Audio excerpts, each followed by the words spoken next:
Olá, amigos. Está começando o Estácio Entrevista, um programa da Universidade Estácio de Sá, campus Nova Friburgo. Eu estou aqui nos estúdios da TV Zoom em Olaria e já agradeço o carinho da sua atenção, da sua audiência, de nos permitir entrar na sua casa, no seu trabalho, seja pela internet, pelo seu celular ou pelo sinal aí da RCA aqui pela TV Zoom.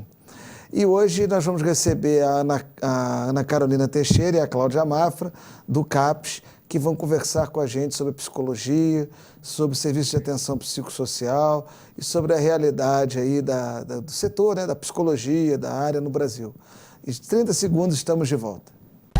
Onde você quer estar daqui a 4 anos? E mais importante, como você quer ser quando chegar lá? Para quem corre atrás, ter alguém correndo junto é fundamental. Você não quer só preencher uma vaga, você quer conquistar seu espaço. Então a Estácio propõe essa parceria. Você faz o seu melhor e a gente faz o nosso. Você e a Estácio formou.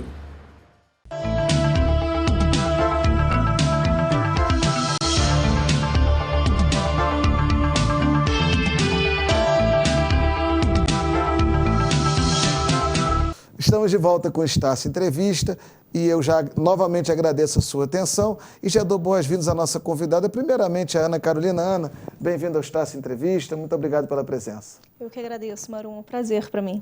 Claudinha, muito obrigado por aceitar o nosso convite e obrigado por estar aqui conosco. Eu que agradeço também a oportunidade. Vou começar com você fazendo uma pergunta para quem está em casa e não é da área de psicologia. É um leigo como eu. O que é o CAPES? O CAPES, ele é um centro de atenção psicossocial, né? E ele foi criado como um modelo substitutivo, né? Veio com a lei da reforma psiquiátrica, a luta antimanicomial no Brasil, e foram serviços pensados para substituir a lógica do manicômio, das internações, né? Então, tem toda uma rede pensada, que é a rede de atenção psicossocial, que a gente chama de RAPS, né? Que o CAPES é um dos dispositivos e tem outros, como os leitos, né, de saúde mental dentro de hospitais gerais, residências terapêuticas. Então, assim, o CAPES faz uma parte de uma rede, né, e ele vem com essa ideia de substituir, né, a lógica mesmo das internações manicomiais, né, nos grandes hospícios, aquelas colônias, né? Então, ele veio para substituir, né? Dentro desse contexto, eu não sei quantos anos tem isso, desde que essa legislação começou a modificar. A lei é de 2001.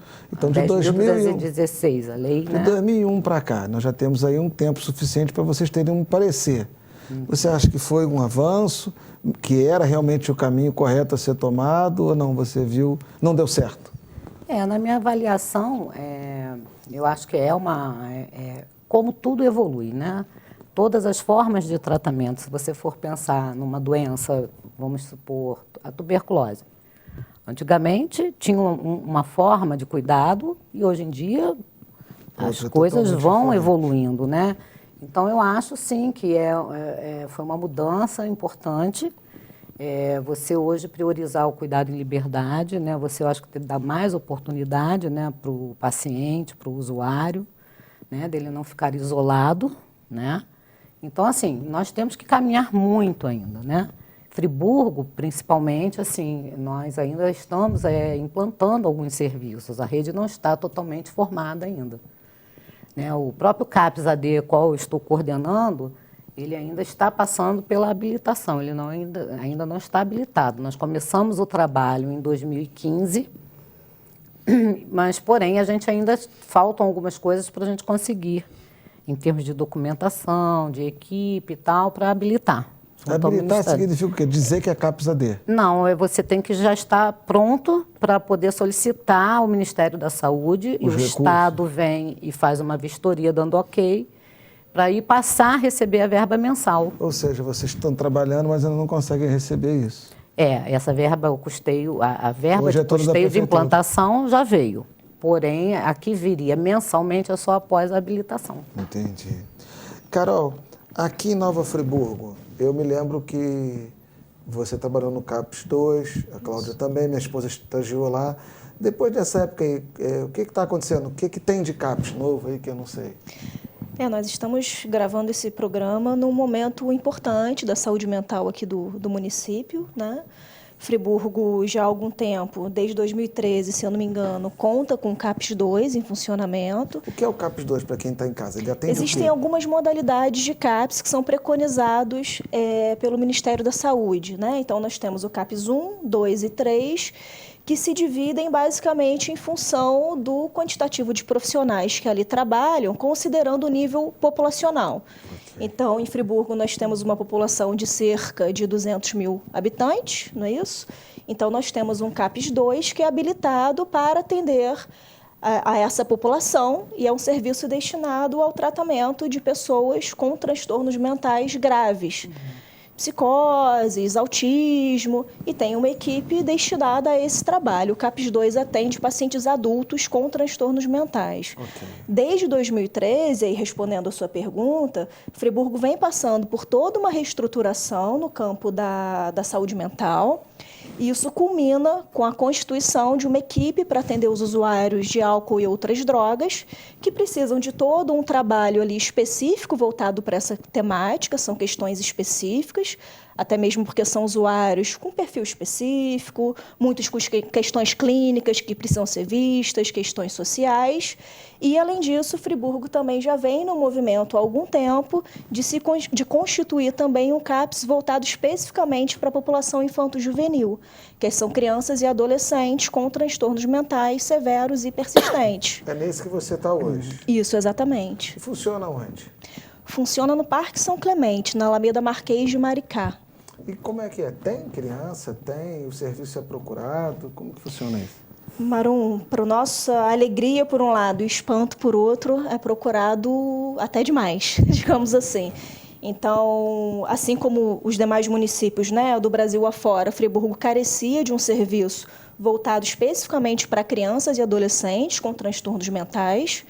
Essa, na verdade, é uma lacuna histórica que a gente identifica em vários municípios do Brasil, se não em todos. Há algum tempo atrás, crianças, inclusive, e adolescentes eram internadas com adultos em clínicas psiquiátricas, o que, obviamente, gerava toda uma problemática e comprometimento da saúde física e psíquica, né, desses pacientes. E Friburgo conseguiu, né, felizmente, já há algum tempo, formar uma equipe que atende, destinada mesmo ao atendimento de crianças e adolescentes. Essa equipe começou funcionando em posto de saúde. Hoje nós já estamos numa instalação que realmente é mais adequada a esse trabalho, é uma casa com quintal, né, bem de acordo aí com o que o Ministério da Saúde preconiza. E é um serviço que, apesar de ser voltado para crianças e adolescentes com transtornos mentais, acaba recebendo uma demanda absurda de crianças e adolescentes com outras questões sociais, questões clínicas, questões escolares.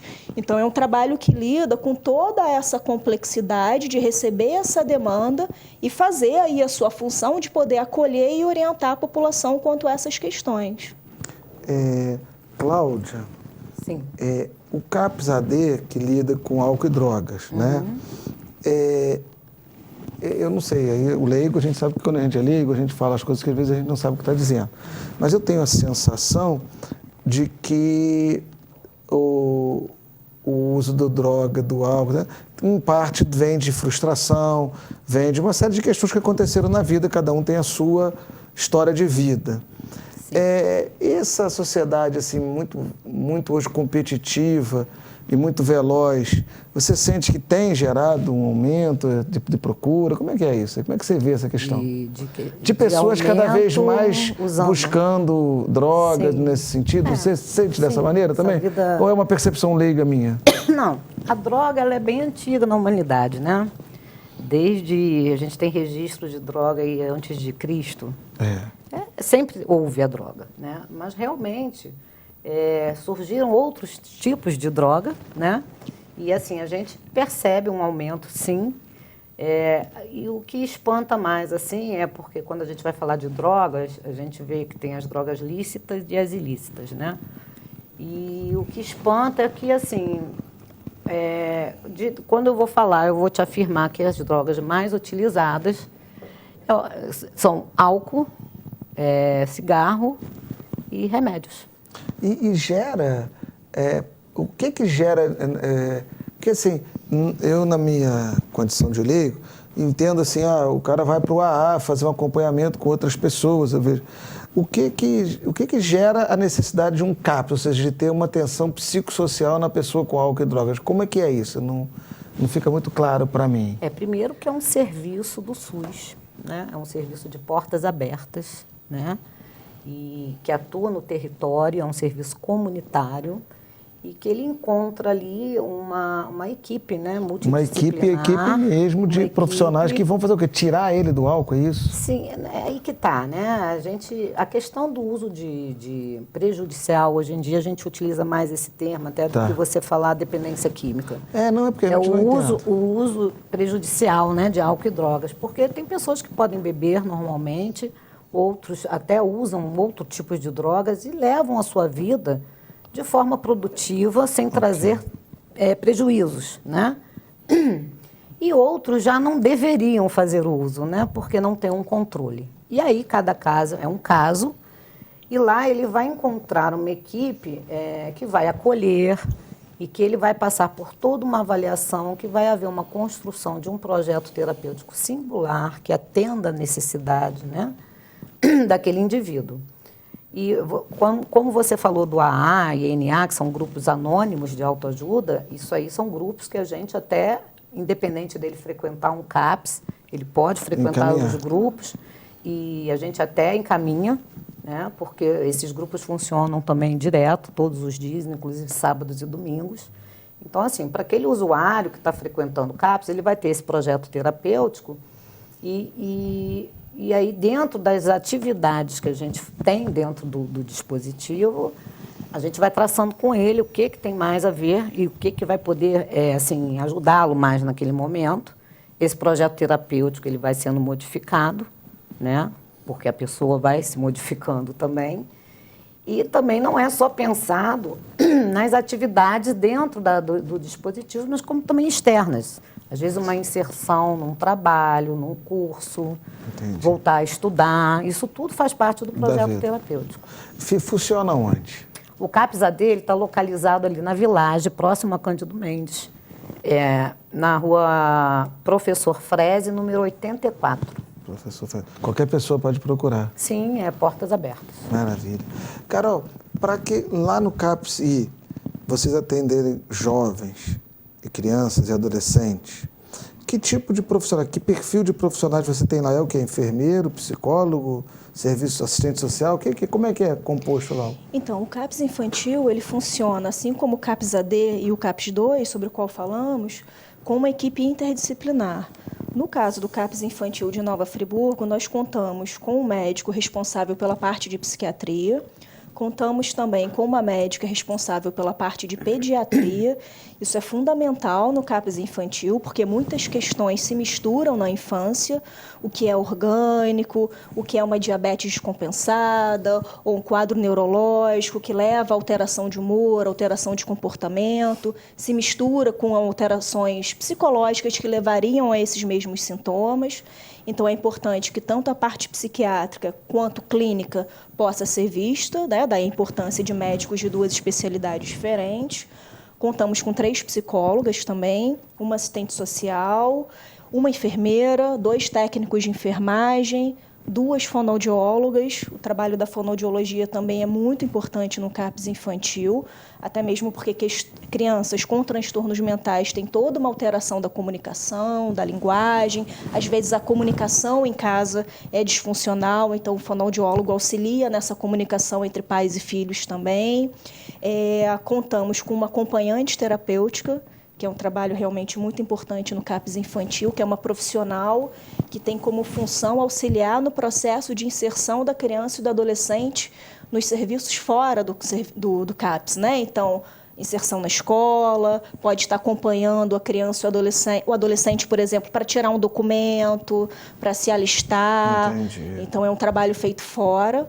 Contamos, aí a gente sempre comenta, né, Cláudia, que é a alma do CAPS, com oficineiros. Isso é muito importante para a gente.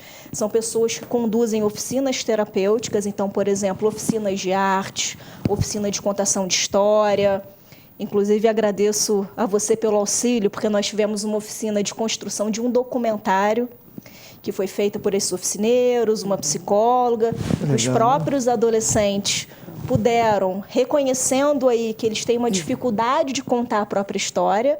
Muitas crianças têm uma história de vida muito sofrida, algumas com segredos familiares importantes, histórias de adoção, então não tem clareza sobre a própria história, viram a necessidade de poder contar uma história. E aí nós pensamos em construir uma história do serviço, porque o CAPS infantil... O jornalismo da Estácio fez Isso, os adolescentes puderam ir a Estácio, visitar as instalações, ter uma aula sobre roteiro, e contamos também, muito importante, com um oficineiro que é professor de educação física. E aí, como a Cláudia falou, a assistência prestada no serviço não se resume ao espaço físico do serviço. Então, nós temos uma parceria com o Friburguense e algumas atividades físicas são feitas no Friburguense, até porque o nosso serviço funciona próximo ao Friburguense. E no caso do CAPS 2, tem aquele grupo da Estácio, de alunos de psicologia lá. Nos outros CAPS também tem esse convênio com a Estácio ou ainda não? Pois é, os serviços de saúde mental do município, eles têm uma articulação muito interessante com as universidades. E com a Estácio também. Então, nós temos estagiários da Estácio em todos os serviços de saúde mental do município. Nesse contexto, eu até queria mandar um abraço, um agradecimento ao Rafael Seabra, né?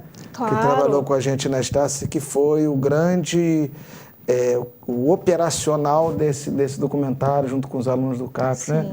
Fazer aqui o registro da pessoa que trabalhou duro em cima disso. Gente, eu fico pensando assim, eu posso fazer uma afirmação generalizante, por exemplo, de que a infância, a criança no Brasil está, não vou dizer abandonada, mas está numa situação de fragilidade, ou é muito genérico? Vocês que vivem o dia a dia disso. Eu achei ótima a expressão frágil, porque a gente tem observado justamente isso. Alguns têm perguntado para a gente se ainda há infância, não é isso? O que a gente percebe é que, claro que há infância, mas é uma infância fragilizada. A gente percebe o ingresso na adolescência muito precoce, e aí eu posso falar tanto de adolescência quanto de puberdade.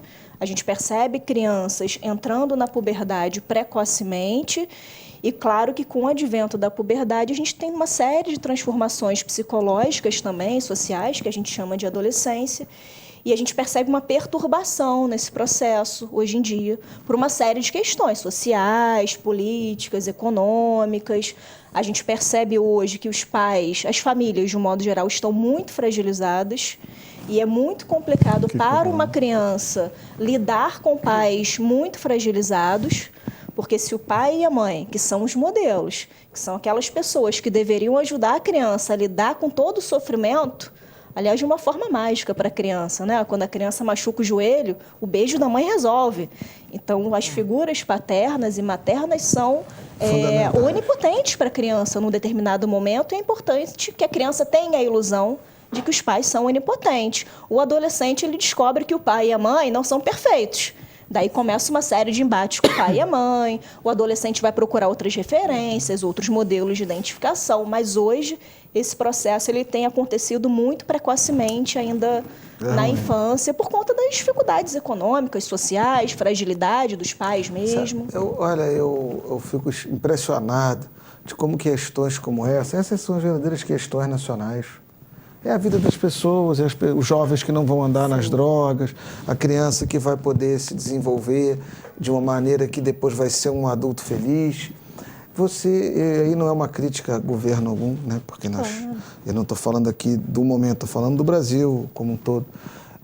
A gente vê muita discussão no Congresso, nos jornais, de imposto, daquilo. Você não vê uma pessoa falar assim, e as nossas crianças? Né? Eu acho que a gente tem que ser mais sensível a isso. Né? A gente conseguir se consertar, no bom sentido, né? Melhorar a infância das nossas crianças, certamente a gente melhoraria muito o futuro dos nossos adultos. Com certeza. E o Brasil tem que pensar nisso, no seu futuro, né? Eu acho Claro. isso. E quando eu penso no CAPES, assim, eu penso num local onde as pessoas vão encontrar outras com as quais elas se reconhecem, em que tem uma experiência que elas possam fazer uma amizade, que elas não vão ser olhadas diferentes. É assim mesmo? Sim, é. E assim, a gente trabalha muito, pelo menos o CAPES AD, com a questão do protagonismo desses usuários, né?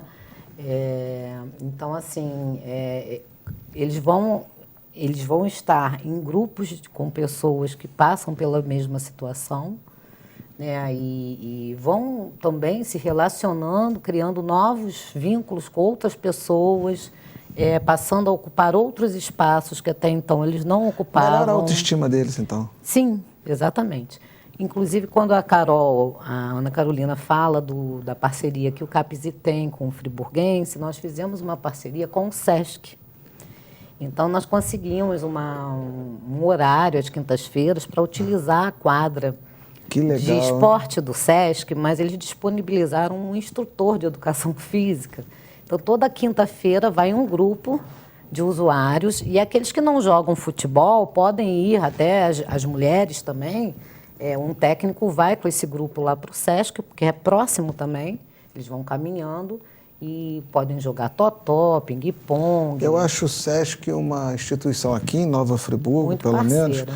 muito parceira e que ajuda muito no desenvolvimento de Friburgo. Sim. Sempre promovendo, sempre tentando se fazer presente na sociedade friburguense, na vida das pessoas. Eu admiro muito isso. E assim, através desse espaço na quinta-feira do futebol, quando teve o dia 1º de maio, caiu acho que num dia de final de semana, eles foram junto com um técnico, eles se organizaram e participaram das atividades em peso que aconteceu no dia 1º de maio no SESC.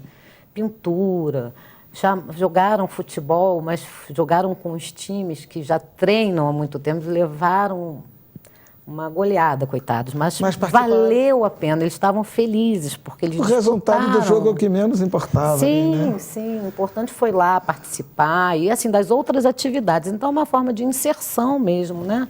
Dessas pessoas que ainda sofrem um preconceito muito grande. Agora, por exemplo, quando uma pessoa dessa, vocês, né, na psicologia, percebem que ela está num momento de crise. Quando está num momento de crise, assim, aí a pessoa tem que ser internada, é assim que funciona, então, ou não? Hoje em dia, o que nós colocamos um pouco, quando o usuário que chega lá, por exemplo, no CAPES AD, altamente intoxicado, muito alcoolizado, aí a gente tem uma equipe lá também com técnicas de enfermagem, né, e tal, tenta-se fazer o manejo dessa crise dentro mesmo lá do dispositivo. Agora, se ele não melhorar com os recursos que a gente pode disponibilizar, a gente encaminha ele para o Raul Sertan e lá ele normalmente vai fazer a desintoxicação. Entendi. E ali os casos que chegam também, porque dentro do Raul Sertan existem os leitos da saúde mental, que são 7 leitos, né, com uma equipe de psicólogos, psiquiatras que dão atenção a esses casos. Às vezes tem um usuário que dá entrada lá no leito da saúde mental, ainda não conhece o CAPES AD, eles encaminham. Às vezes um usuário que já está no nosso serviço... Essa coisa está bem sincronizada. Isso. Às vezes o usuário do nosso serviço que passa por um momento de uma recaída ou vai para o leito, a gente acompanha e quando tem alguém novo eles avisam. Às vezes quando tem um paciente nosso que está lá mais tempo, que precisa ficar às vezes uma semana lá, até por questões clínicas às vezes, né? Se ele está bem, ele pode ir perto também do Raul Sertão, CAPES AD. A gente busca ele lá para ele passar o dia no CAPES AD, Entendi. participar das atividades. E a inserção deles como cidadãos mesmo, no contexto? Emprego, cidadania, direito de votar, essas coisas todas. Eles têm ou existe assim não sei se o termo é esse, mas um preconceito, assim, a sociedade ainda tem muito preconceito. dificulta o ingresso das pessoas nos mercados Ainda tem muito formais? preconceito, a questão do uso de álcool e drogas ainda tem. Tá. E isso a gente ainda precisa ser muito trabalhado, né, na própria sociedade, né? Entendi. Mas, assim, o que a gente trabalha lá a nível de grupos, né, de cidadania. Então, alguns conseguiram retomaram o estudo, estão evoluindo, né? Estão conseguindo avançar, e isso estimula o outro, né? E tem uns casos crônicos também que são assim difíceis, né, de caminhar, né? Às vezes avança um pouquinho, às vezes volta 10 passos atrás. É uma luta, mas é assim mesmo. Mas ele ali vai estar sempre ter o espaço para ele. Se sentir agregado. E o que eu acho interessante até é que mesmo esse usuário que ele não consegue ainda se manter abstinente, né, entrar num processo realmente de recuperação, às vezes quando ele está péssimo, né, que ele bebe muito ou usa muita droga, ele procura a equipe. Isso então, é ele bom. está referenciado ao serviço. Como uma pessoa que ele pode confiar. Sim. Né? Então, assim, isso que eu acho que as pessoas têm que um pouco ter esse entendimento, porque às vezes fala assim, mas ele não quer nada, né? Ele continua usando. E por que que vem aqui, né? Não, ele está referenciado ao serviço, ele confia na equipe, ele buscou, né, a ajuda aqui. Então, isso é muito importante. Carol, as crianças na escola têm isso? Quer dizer, elas conseguem entrar normalmente nas escolas ou também tem preconceito? Não sei se preconceito é a palavra, mas alguma... não, nesse colégio aqui não tem isso. Elas têm que ir para a PAI? Eu não sei exatamente, me explica, porque eu não entendo, não conheço. Nós trabalhamos prioritariamente com transtornos mentais graves. Então, faz parte desse leque transtorno do espectro autista, psicoses, esquizofrenias. E parte, obviamente, dessa população tem muita dificuldade de inserção escolar. Agora, eu diria que a grande maioria das crianças e adolescentes que frequentam o nosso serviço estão na escola. Alguns com muita dificuldade, outros não estão conseguindo frequentar, e é claro que é toda uma avaliação da equipe quanto a esse quesito, não consegue frequentar por questões do próprio transtorno mental, aquela escola não é a mais adequada para aquela criança ou adolescente naquele momento, isso tudo é avaliado pela equipe e sempre de uma forma articulada com a própria Secretaria Municipal de Educação ou com a educação do Estado, se for um adolescente. Então, nós fazemos reuniões regulares com as equipes de educação, fazemos visitas às escolas, professores, diretores, orientadores educacionais vão às nossas reuniões de equipe. Uma coisa muito importante, Marum, é que todos os CAPs eles têm reuniões semanais de equipe, todos na quarta-feira pela manhã. Então, durante meio período, são 4 horas mais ou menos de reunião, todos os funcionários que trabalham naquele CAPS, médico, enfermeiro, cozinheiro, auxiliar de serviços gerais, psicólogo, todos se reúnem para discutir o andamento de cada caso em particular. Se aquele caso envolve algum manejo que precisa ser feito na escola, por exemplo, aí as pessoas da escola são convidadas para discutir o caso também. É fantástico, né? É uma coisa realmente pensada, muito bem pensada aí pelos legisladores, pelas pessoas e pelas as pessoas da área de educação e saúde. Bom, vamos fazer o nosso intervalo e daqui a pouco a gente volta para conversar mais sobre os serviços de atenção psicossocial.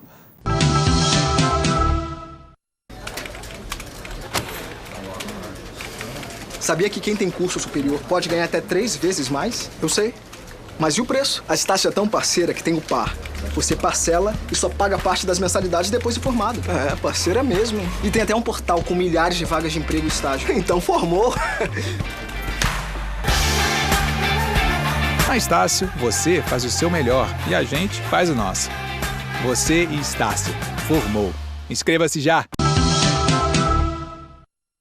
Bom, estamos de volta com o Estácio Entrevista, um programa da Universidade Estácio de Sá, campus Nova Friburgo.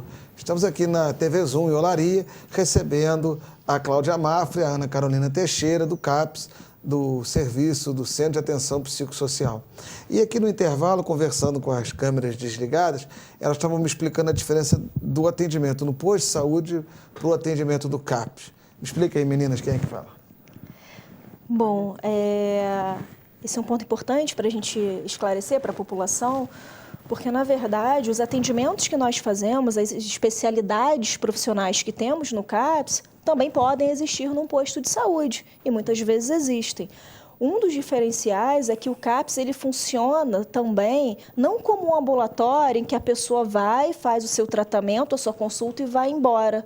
dependendo do projeto terapêutico de cada usuário do serviço, o serviço acaba funcionando como um centro de convivência. Então, o adolescente ele pode ir ao serviço uma vez por mês para fazer sua consulta, mas nós temos aquelas crianças, aqueles adolescentes que precisam ir 1, 2, 3, às vezes 5 vezes por semana e, eventualmente, dependendo do momento de crise, mais intenso ou menos intensa, passar o dia inteiro no serviço. Então, é o momento em que ele faz seu atendimento médico, sua consulta psicológica, muitas vezes em grupo, o que é muito importante para essa clientela, e, além disso, ele convive socialmente. Você vê, ele vai lá bater papo, se precisar. Pois é, a gente vive um momento que as pessoas dizem, não pode ficar parado é ruim. Mas, às vezes, ficar num serviço, poder ler um livro, poder fazer o dever lá com alguém da equipe auxiliando, poder conversar com a cozinheira, humano, né? poder fazer uma amizade com outro adolescente que também está ali numa situação difícil, às vezes é mais terapêutico do que um remédio e do que uma consulta psicológica. Eu entendo, eu sei claramente o que você está falando.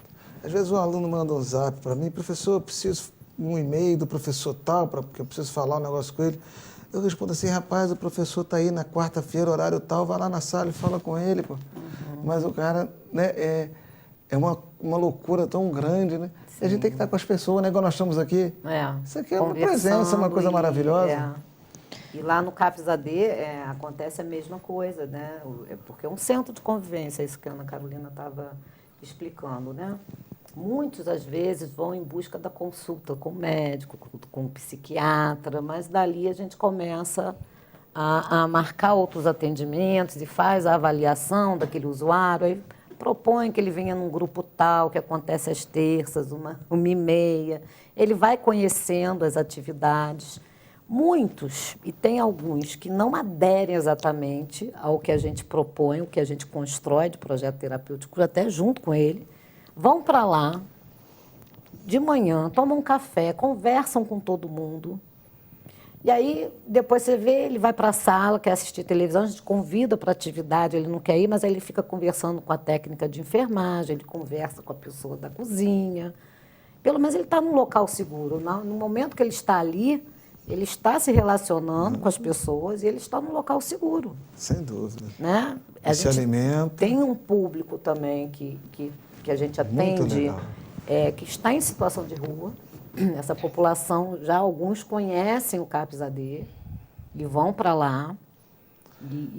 Então, assim, é uma oportunidade que eles têm de começar a conhecer outras possibilidades de vida, né? Uma vez aconteceu uma coisa curiosa, eu não vou dizer onde foi para não... Mas uma pessoa estava comigo e falou assim, porque esse pessoal fica bebendo, não sei o que, não sei o que. Era nesse contexto de que era um local que a gente ajudava pessoas que estavam na rua. E aí eu respondi para ela assim, minha filha, no frio que estava dando em Friburgo, a pessoa que mora na rua, se ela não beber um negócio, acho que ela morre até congelada. Tem isso também, não tem? Não, tem exatamente, até porque a vida, gente, na rua, ela é difícil e perigosa. Então, a pessoa, ainda mais no clima de Friburgo, em inverno, né? Eles têm que estar atentos, porque se eles ganham alguma coisa e vão dormir na rua, eles correm o risco de ser assaltados por outras pessoas que são até violentas, né? Então, eles correm muito, eles estão muito vulneráveis, né? É muito fácil a gente julgar, contar para os outros. É muito fácil. Agora, no CAPS, eu vejo claramente para mim, assim, não sei se eu estou errado, que o pai, a mãe ou alguém da família, os avós, levam a criança. A criança não acorda e fala, vou para o CAPS. Sim. Mas no CAPS AD, é a família que leva essa pessoa ou ela, por iniciativa própria, chega lá, bate e fala assim, eu vim me tratar aqui. Como é que é isso? Tem essa busca espontânea, né, do próprio usuário. Tem, às vezes, uma família que busca o serviço e solicita orientação e fala de algum parente, ou de um filho, ou de um marido, e a gente orienta e eles conseguem trazer. Tem aqueles casos que não chegam no dispositivo, mas a gente faz uma busca, faz visita domiciliar também. Tem isso também? Tem. A prefeitura equipa vocês com automóvel? Como é que é Temos isso? um automóvel que atende os 3 dispositivos, né? A ideia é que chegue mais um, talvez, porque a gente trabalha muito A fazendo prefeitura tem investido no CAPS, mesmo com toda a dificuldade. E até a própria saúde mental, ela tem verba própria do programa, Tem, né? Então, assim, algumas coisas vêm do fundo da própria prefeitura e outras vêm a verba, por exemplo, é aquela questão que a gente falou no início. O CAPS e o CAPS AD sendo habilitados, passa a vir uma verba mensal. Aí fica mais fácil ainda para o Estado, para a prefeitura. Sim. Agora, esse familiar, ele deixa o paciente lá, ou a criança lá, e vai embora? Ou ele tem que estar ali dentro também? Como é que funciona esse negócio do familiar? Com o adulto, no meu caso, não. Eles vão sozinhos, voltam sozinhos. Tem um caso, sim, um ou outro. Por quê? Nós temos usuários lá de álcool e drogas que já desenvolveram transtornos mentais. Entendi. Né? Então, assim, tem casos de no meu universo lá atualmente, tem um que a mãe vai com ele. Entendi. Porque, como é um serviço de portas abertas, pode correr o risco dele sair. Se perder. E pode sair sozinho do serviço e ninguém notar, porque eles transitam, aquilo é como se fosse uma casa, né? E aí a mãe acompanha. Então, essa mãe, e a gente tem essas modalidades de atendimento, que elas podem ser intensivas ou semi-intensivas. Mas pernoite não tem? Não. Aí seria só na modalidade de CAPS 3. Okay. Que aí é o que tem o pernoite, é 24 horas. Esse a gente ainda não tem ainda em Friburgo. Mas é necessário? A tendência é que sim. Você acha que é bom? Sim. E lá na criança a mãe vai, ou o pai, ou alguém. Quem vai? Pois é. Num primeiro momento, o acesso da pessoa ao serviço, isso nos 3 CAPs, a gente diz que o acesso se dá via acolhimento, um termo do Ministério da Saúde, que diz que qualquer pessoa deve ter acesso aos serviços de saúde mental, independentemente de ter um encaminhamento por escrito ou não. Então, qualquer um pode espontaneamente procurar o serviço. Acho que meu filho não está bem, meu neto, meu irmão mais novo, meu sobrinho. Então, num primeiro momento, o nosso trabalho ele é acolher a família, entender o que está acontecendo, adolescente junto, criança, às vezes é uma confusão, porque vai pai, mãe, avó, filho pequeno, aí irmão, e fica aquela confusão no serviço, né? O que também tem um lado positivo. Então, a gente faz todo um trabalho e daí para frente a gente faz um acordo com a família e principalmente se for adolescente, mas criança também, a gente constrói um projeto terapêutico para aquele usuário. Pode ser uma vez por semana, 2. E, por exemplo, nós podemos incluir a família num trabalho específico para a família. Nós temos grupos de familiares. Do mesmo modo que o serviço também funciona como espaço de convivência para os filhos, podem funcionar para as mães, para os pais trocarem experiência. Os pais que têm um filho com alguma coisa, autismo, exatamente, não sei, eles têm uma sensação de culpa, eles acham que eles são culpados ou eles entendem que isso é um processo da vida mesmo que acontece? Ou eles carregam uma sensação de culpa? Caso a caso, Marum, tem famílias que às vezes chegam muito culpadas e o nosso trabalho é flexibilizar um pouco isso, trabalhando muito nessa vertente de que se responsabilizar pelo filho é diferente de ficar culpado, né? Porque isso deixa a pessoa muito imobilizada, paralisada. Tem questões que às vezes não são culpa da família, né? Mas existem famílias, como em todos os serviços, que têm uma dificuldade de olhar, né, para si própria, enquanto família, e entender que aquele comportamento do casal, aqueles conflitos familiares reverberam ali na criança e no adolescente. Ao contrário, né? Nem percebe isso. E às vezes, com um trabalho ali bem feito, a família se dá conta disso e a criança e o adolescente acabam evoluindo bastante. Quando as famílias são parceiras do serviço, o prognóstico, que a gente chama que é a evolução do caso, tende a ser muito melhor. E temos famílias muito parceiras. As pessoas respeitam. Muito parceiras, que levam, que dão sugestões de melhoria no serviço. Entendo. Que estão ali seguindo as nossas orientações também. Professora, eu vou sair um pouquinho do CAPS agora, eu vou aproveitar que a senhora está aqui. Você é professora da Estácio também, é uma das outras atribuições profissionais que a senhora tem como psicóloga, no curso de psicologia. Não é isso? Como é que a senhora avalia o nosso curso de psicologia? Como é que a senhora está vendo a inserção dele na comunidade, em termos de qualidade? Eu sei que, pelo que eu vejo lá, é um curso muito grande, coordenado pela professora Clara. Tem muito aluno. Muito. E como é que eles estão felizes? Como é que funciona esse negócio aí? Olha, eu sou suspeita para falar porque é o curso que eu fiz. E depois Você foi formada na Estácio? Eu fui formada na Estácio, fiz a minha especialização na Estácio também, sou prata da casa. Que legal, hein? E volto desde 2015 para dar aula na Estácio, na graduação que eu mesma fiz. Tive a chance, inclusive, de trabalhar com os meus professores, com alguns deles, que legal. o que foi uma satisfação muito grande para mim. Eu vejo um curso grande, forte, que mostra o lugar da psicologia e a necessidade do profissional de psicologia na comunidade, e um curso, aí falando especificamente de Friburgo, com especificidades muito interessantes. Alunos engajados nas suas respectivas cidades, porque a Estácio abarca uma série de municípios vizinhos, não é isso? E hoje percebo que o estudante, ex-aluno da Estácio, ele está bastante inserido no mercado. Eu tenho colegas de trabalho que foram meus alunos em alguns setores aí pelos quais eu trabalho, vejo ex-alunos da universidade ocupando lugar de destaque. Por exemplo, no CAPES 2 a gente também tem uma ex-aluna da Estácio, que é a Lilian, coordenando, que também hoje é professora da Estácio. Então a gente percebe realmente que é um curso que tem formado profissionais que são protagonistas nos seus municípios. A gente trabalhando com saúde mental roda vários municípios, visita outros CAPES e vira e mexe eu encontro ou ex-colegas de turma ou ex-alunos. Isso é muito gratificante. Por que a psicologia tem tanta procura? Eu sei que lá no nosso comercial, lá o pessoal fala, não, psicologia, direito, psicologia, sim, mas psicologia tem muita procura. Porque as pessoas querem estudar psicologia. É um curso que fascina muito. Eu escuto muitos profissionais falando, minha segunda graduação, se eu fizer, é psicologia. Mesmo que eu não trabalhe com isso, mas gostaria de fazer. Tenho um pouco a fantasia de que fazendo psicologia eu vou me entender melhor, ou vou salvar alguém que eu amo, vou poder oferecer um suporte maior.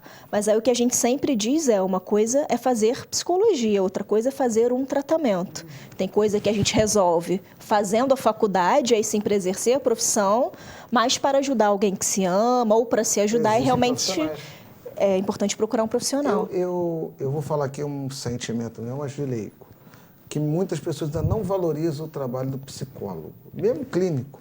Ela tem receio de ir a um psicólogo clínico, acha que psicólogo é para quem, sei lá, está maluco, e ela não valoriza monetariamente. Querendo dizer assim, eu sei que as pessoas têm dificuldade, mas se ela tiver que despender tanto para um dentista, para um fonoaudiólogo, para um médico, ela entende isso mais fácil que para um psicólogo. É percepção minha, é um preconceito meu, ou isso realmente acontece?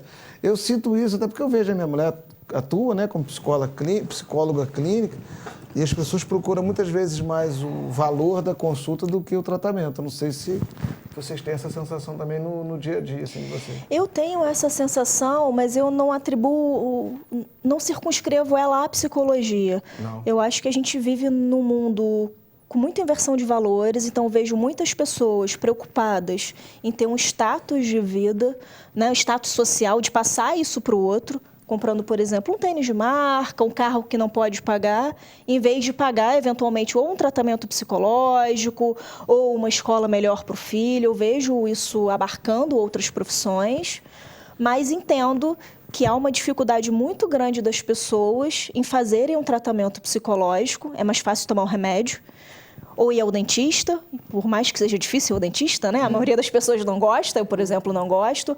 Mas você, quando deita na cadeira do dentista, você recebe um tratamento externo. Você vai lá e alguém mexe no seu dente. Para fazer um trabalho psicológico, você precisa se implicar, né, naquilo. O que eu tenho a ver com isso? Como é que eu parei aqui? Como é que eu fiquei do jeito que eu estou? O que eu posso fazer para mudar? E não é todo mundo, em qualquer momento da vida, que está preparado para olhar dessa forma para si. É mais trabalhoso. Muito mais trabalhoso. E eu acho também que, às vezes, há uma desinformação, e aí sem falar de qualquer religião, mas eu escuto, não...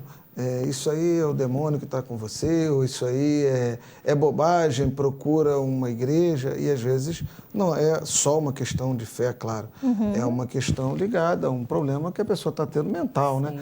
E aí há o preconceito. Aí o cara diz, porque você está perdendo tempo. Eu escuto muito isso, às vezes, em instituições mais religiosas, em locais que, né, religiosos que a gente frequenta.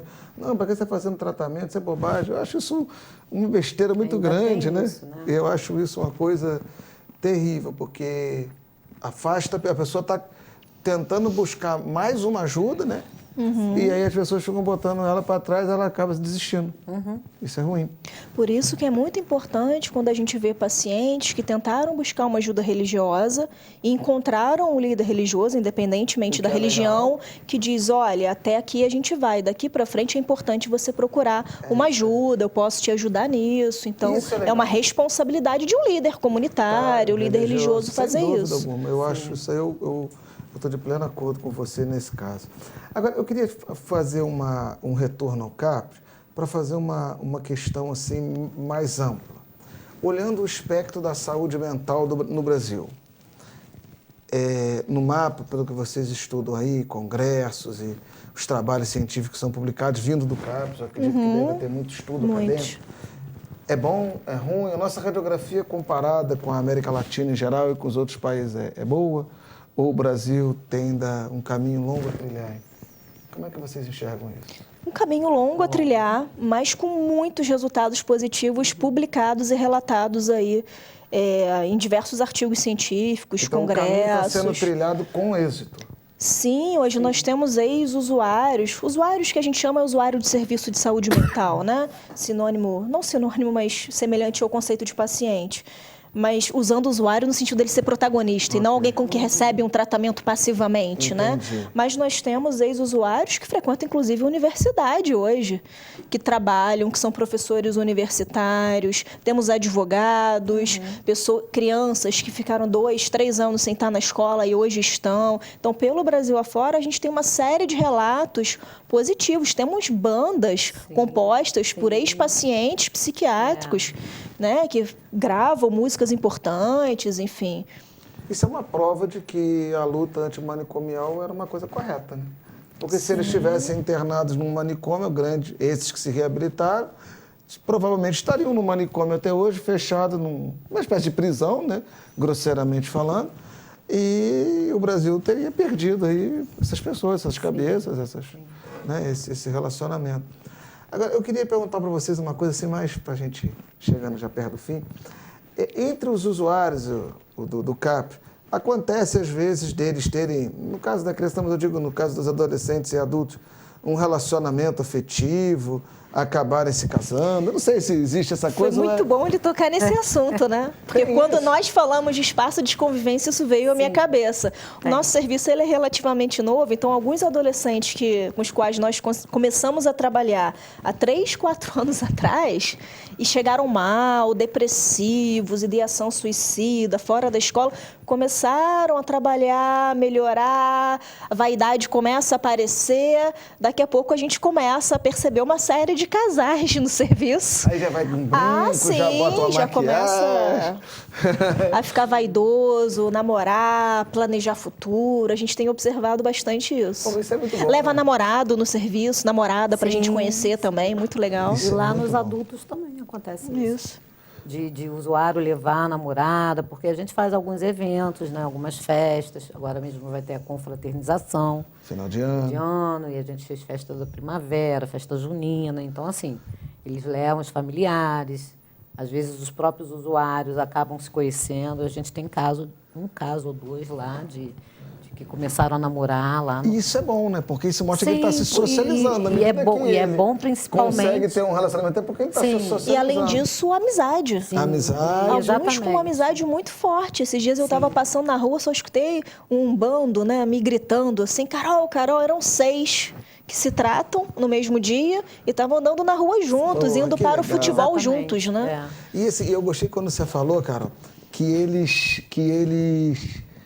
levou a namorada no serviço. Isso. Ou seja, ele não esconde, ele não vê mais com preconceito ou como uma coisa ruim estar no serviço. Ele vê aquilo como uma casa em que ele é uma pessoa que transita junto com outros. Exatamente. E que ele faz questão de mostrar aquilo como da realidade dele. Isso é muito bom. Isso é legal, porque você falou de vergonha, mas a gente não tem observado tanto constrangimento por fazer um tratamento. Até mesmo dentre adolescentes, que eles precisam fazer parte de um grupo. Alguns ali... Então isso é do nosso preconceito. De quem está de fora. Quem está lá não está percebendo. Não está percebendo. Inclusive, eles fizeram uma música semana passada e a música é Eu Sou do Capizê. Ou seja, isso é muito no bom. No CAPS deles já fizeram marchinha de carnaval, com letras falando. Eles fazem lá, assim, criam um grupo social muito interessante. E um vai apoiando o outro, né? Isso eu acho que é a maior, na minha visão leiga, a maior prova de que a coisa está dando certo. Sim. Porque quando você está isolado, você não está em sociedade, né? Você está com algum problema. À medida que você consegue se socializar, é porque você está se libertando do seu, certeza. Né? E do seu problema e está fazendo a sua vida funcionar direito. Bom, vamos chegando aqui ao final. Eu queria deixar um espaço para que vocês possam conversar com quem está em casa sobre o serviço, convidar. Carol, se quiser convidar também para o curso aí, falar mais alguma coisa da psicologia. Vou começar pela Claudinha. Claudinha, o que você quer dizer aí para o nosso telespectador? O que eu gostaria de dizer para as pessoas é que o serviço, né, é importante que eles saibam disso. O serviço é portas abertas, que as pessoas não precisam chegar com um encaminhamento, né, que a gente sempre está lá todos os dias, de segundas às sextas, de 8 às 5 horas da tarde, e que quem necessitar de uma orientação, que chegue lá, a porta aberta, vai ter sempre alguém da equipe, algum técnico, pronto para realizar esse acolhimento. Vamos repetir o endereço para quem ligou no meio. Rua Professor Freze, número 84, fica próxima à Universidade Cândido Mendes. Né? No Village. Na Village. Maravilha. Obrigado, Cláudia, pela presença. Eu que agradeço a oportunidade. Sou muito grato por você estar aqui. Tá, muito obrigada a você pela oportunidade. E aí, Carol, o que você quer deixar de mensagem para quem está em casa? Bom, na verdade, são 2 convites, né? Um, para que as pessoas possam conhecer o CAPS Infantil. Então, se você que está em casa tem alguma dúvida, alguma questão em relação ao seu filho, à sua neta, ao seu sobrinho, que procure a gente, mesmo que não seja um transtorno mental grave, que precise de um atendimento mais aprofundado, mas se tiver precisando de alguma orientação, nós funcionamos na Alameda Marquês de Maricá, 137, Parque São Clemente. Como às vezes é muito difícil para a família deixar criança em casa para ir pegar informação, vocês podem telefonar para a gente também. O telefone é 2523-1370, 2523-1370. Então, a gente está aberto para prestar informações, acolher, orientar. E outra também é para que vocês possam, quem tiver interesse, conhecer o curso de psicologia da Estácio, assistir uma aula com a gente, trocar uma ideia sobre o curso. Enfim, estamos de portas abertas. Muito obrigado, professora Ana Carolina, pelo carinho de vir até aqui. Nós somos muito gratos pela sua presença. A você que está em casa, mais uma vez eu agradeço o carinho da audiência. Obrigado por estar conosco discutindo essas questões ligadas à psicologia. E até o próximo Estácio Entrevista. Até lá!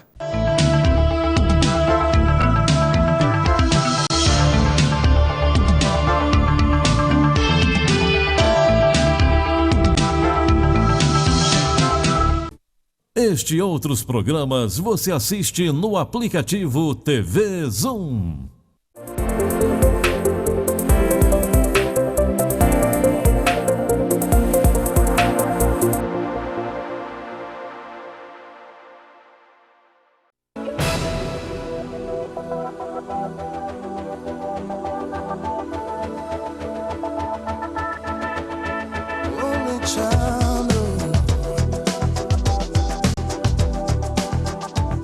Saúde e beleza.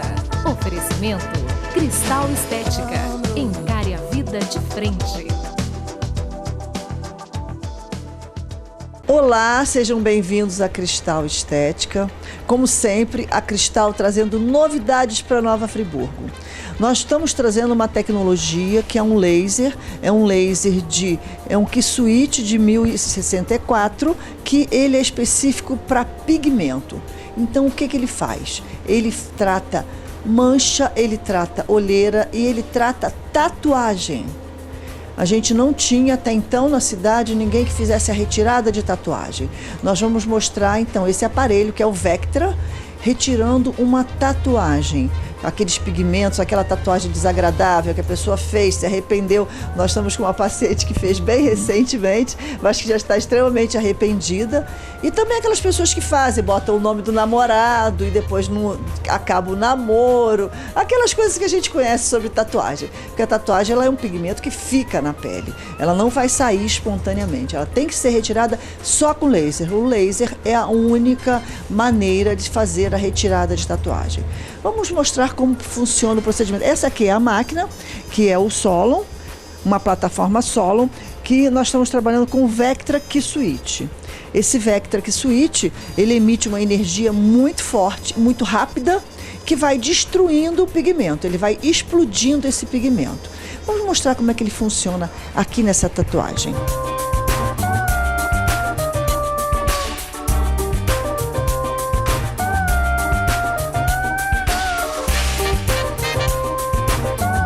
Aqui tem uma tatuagem que ela tem as letras em preto e aí se trabalha primeiro esse pigmento negro.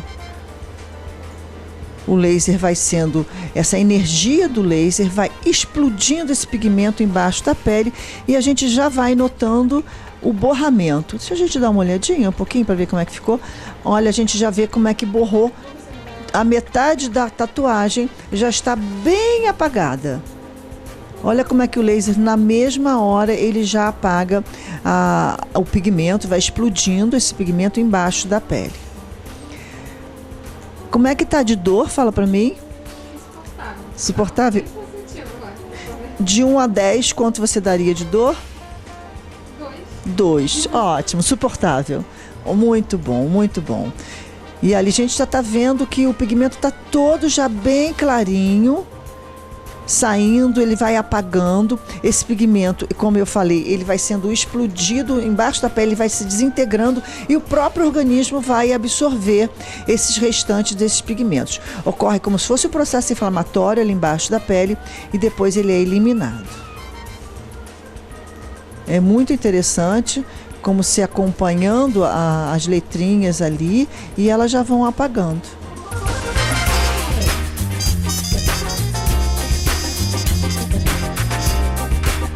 Olha que interessante, olha como é que ela está bem apagadinha já. Agora vamos passar então para a tatuagem colorida. Esse equipamento nos dá a possibilidade de tratar tanto a tatuagem colorida quanto a tatuagem com o pigmento negro, preto. Uma coisa importante da gente sempre frisar é: tatuagem não se tira com uma sessão, nem com 2 sessões, nem com 3 sessões. A gente não pode prometer isso para o paciente. São várias sessões, cada vez, como a gente viu, com uma sessão já está bem apagadinho esse pigmento, mas ele vai apagando, apagando, borrando, até que fica aquela imagenzinha, nunca fica 100%. Às vezes até fica, mas, numa maneira geral, ele fica um pouquinho borrado, a região, mas super levezinho, que o paciente já fica bem satisfeito em ter retirado aquilo que ele não queria, né, carimbado na sua pele. Agora a gente está mudando, então, o spot para tratar o pigmento colorido. O mesmo equipamento, só se muda o spot da ponteira.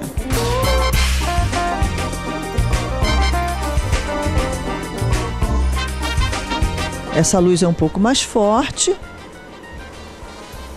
Está doendo mais esse? Tranquilo, né? Tá.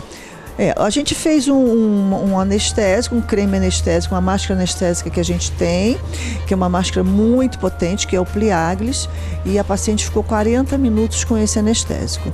Então, com isso, ela já está dizendo que a dor está muito suportável, quase nada de dor. Isso é muito importante também, né? Porque procedimento com dor é muito desagradável. A gente tenta, ao máximo, amenizar essa dor, minimizar essa dor. A gente faz, quando precisar fazer anestésico, a gente anestesia, pode infiltrar a região, se for uma região muito dolorosa. O importante é que o paciente se sinta confortável durante o procedimento. E ela vai fazer várias sessões, uma vez por mês. A gente tem que esperar absorver esse pigmento que foi explodido embaixo da pele, para depois, então, ela repetir o procedimento. Daqui a um mês ela vai voltar, a gente vai acompanhando, até que ela fica satisfeita e não se preocupa mais com isso. E se Deus quiser, não faz outra tatuagem, não é verdade? Para não se arrepender depois, né? Quem gosta de tatuagem, tem algumas pessoas que gostam, que fazem, que ficam satisfeitas, não querem retirar. Mas tem muitas pessoas que não ficam satisfeitas e mudam de ideia, né, com o passar dos anos e querem fazer a retirada. Então nós trouxemos mais essa tecnologia para Friburgo, para facilitar e poder oferecer para os friburguenses, para os nossos pacientes, que agora na Cristal a gente consegue fazer a retirada da tatuagem. Vamos só dar uma olhadinha para ver como é que está aqui.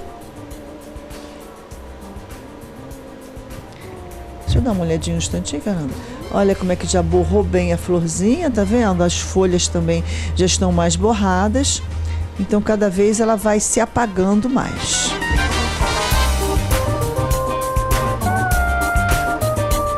Mas essa tecnologia que a Cristal está trazendo para Friburgo, você já sabe, a Cristal fica nessa Casa Azul bonita, no final da Rua Monte Líbano, aqui no centro de Nova Friburgo. É só vir aqui, a gente vai fazer essa avaliação, vai olhar a tatuagem e vai dizer se é possível fazer ou não. Esse equipamento nos permite tirar a tatuagem colorida e a tatuagem escura também, de pigmento escuro, e a gente avalia e combina direitinho para fazer todas as sessões, tá? Nos vemos na próxima semana, se Deus quiser.